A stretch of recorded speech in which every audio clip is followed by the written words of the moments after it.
দুদক chairman Mohammad Abdul মোমেন বলেছেন, ২০০৮ সালে নির্বাচনে হলফনামা ঠিকমতো যাচাই হলে শেখ হাসিনার প্রার্থিতা বাতিল হতো বলে তিনি বলেছেন। ওই নির্বাচনে তৎকালীন প্রধানমন্ত্রী শেখ হাসিনা হলফনামায় যে সম্পদের বিবরণ দিয়েছিলেন, বাস্তবে পাওয়া সম্পদের সঙ্গে বড় ধরনের ব্যবধান ছিল। সে সময় দুদক ও নির্বাচন কমিশন যথাযথভাবে দায়িত্ব পালন করলে তার প্রার্থিতা বাতিল হওয়ার কথা ছিল।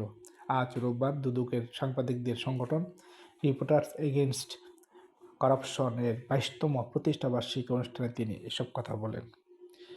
আবদুল মোমেন বলেন, হলফনামা যাচাইয়ের জন্য যে সময়টা আমাদের হাতে থাকে সেই সময়টার মধ্যে অতি সূক্ষ্মভাবে কাজ করা সম্ভব না। এ কারণে সাংবাদিকদের সহযোগিতা অত্যন্ত গুরুত্বপূর্ণ।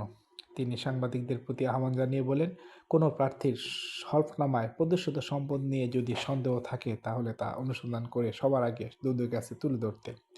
আপনারা অনুসন্ধানকারী, আপনাদের অনুসন্ধান আমাদের কাজকে সহায়তা করবে।